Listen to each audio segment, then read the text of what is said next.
जब भी मैं अपने सेल्स एक्सपीरियंस की कोई वीडियो डालता हूं तो उस पे एक दो कमेंट ऐसा जरूर आता है जिसमें और भी डिटेल से बारीक से पूछा जाता है।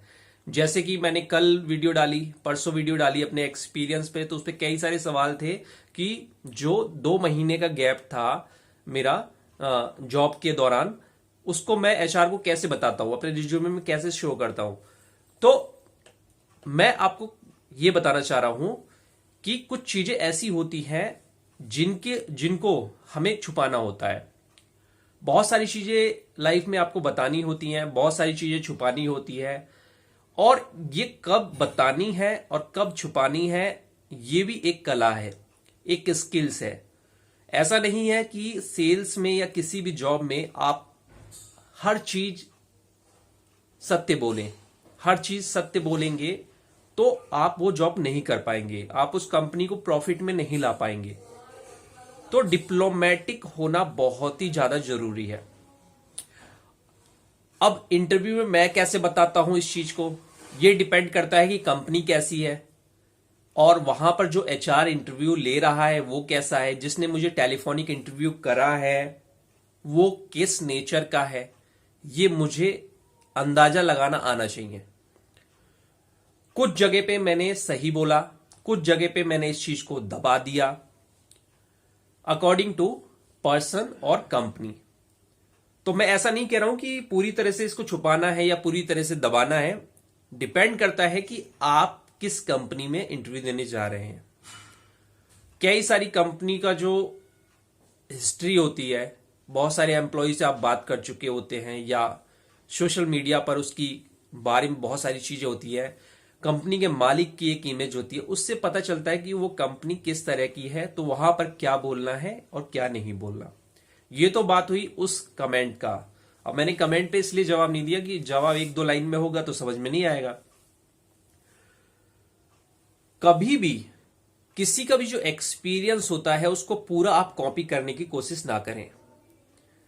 मैं भी अगर किसी बड़े हिंदुस्तान लीवर के जो सीईओ हैं या इंडिया हेड हैं उनकी अगर कॉपी करने लगूंगा, वो जो चीजें करते हैं, जैसे उन्होंने जैसे उन्होंने बचपन गुजारा, अपनी अपनी एजुकेशन की, कौन कौन से सर्टिफिकेशन की, इस सारी डिटेल सोशल मीडिया पर आपको मिल जाएगी, ऑनलाइन आपको मिल जाएगी।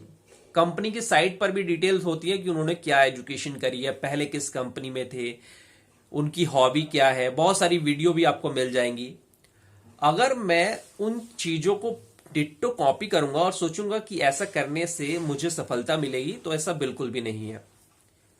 हर एक पर्सन का एक स्पेशल कुछ शारीरिक ढांचा होता है, मानसिक उसका संतुलन होता है कि वो किस तरीके से दूसरों की कुछ अच्छी चीजों को लेके और अपनी जो चीजें हैं, अपनी जो पर्सनैलिटी है, अपनी जो नॉलेज कम्युनिकेशन है, उसमें मिक्स करके और किस तरह से अपने को प्रेजेंट किया जाए या अपने को सक्सेस बनाया जाए, इस पर आपको ज्यादा फोकस करना चाहिए। कॉपी बिल्कुल नहीं करनी चाहिए। अगर किसी ने, हम क्या करते हैं कि अधिकतर जो किसी को भी हम अपना आइडल मानते हैं या कोई भी हमें अच्छा लगता है कि ये अच्छी इंफॉर्मेशन देता है सारी चीजें, तो हम उसको कॉपी करने लगते हैं। अब जब तक कॉपी आप करेंगे तो फिर आप उससे आगे तो जा नहीं पाएंगे। पहली बात तो जिसकी कॉपी करेंगे उससे पीछे ही रहेंगे।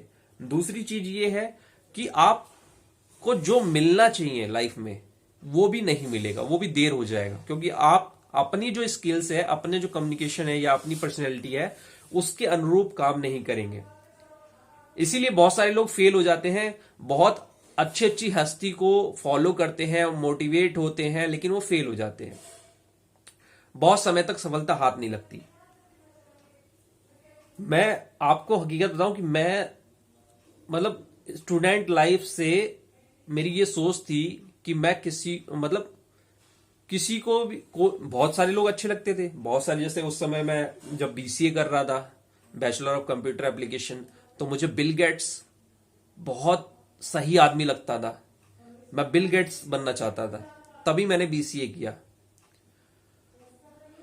लेकिन 6 महीने जब मैंने किया, साल भर हुआ, तब मुझे, और फिर मैं बाहर जाके पढ़ाई करी, तो मुझे एहसास हुआ कि हम किसी को जो जानते हैं, उसको फॉलो करते हैं, उसकी जो पर्सनैलिटी होती है, तो एक पक्ष हमारे सामने होता है जो सोशल मीडिया से ऑनलाइन हमारे सामने वो प्रेजेंट होता है।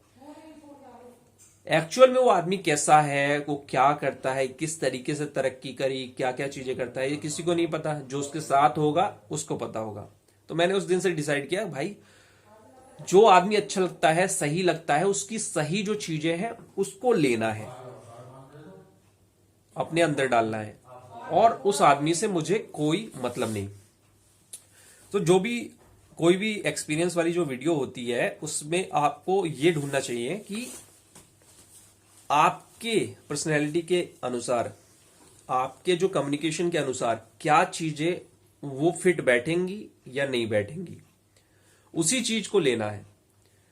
वरना आप किसी को भी कॉपी करोगे, जो भी मार्केट में आपके जैसे सीनियर हैं, सेल्स मैनेजर हैं, आरएसएम हैं और डायरेक्टर हैं, बहुत सारे लोग, सो आपको बहुत हद तक सफलता नहीं मिलेगी, ये गारंटी है। आपको सफलता तभी मिलेगी जब आप किसी सफल आदमी का जो अच्छा पार्ट है, स्किल्स है, और आपकी स्किल से मैच हो रहा है, आपकी पर्सनैलिटी से मैच हो रहा है, वो चीज आप अपने अंदर लेके आएंगे। हर एक आदमी से कुछ स्पेशल जो स्किल्स होती है वो आपको लेनी है, बाकी भूल जाना है।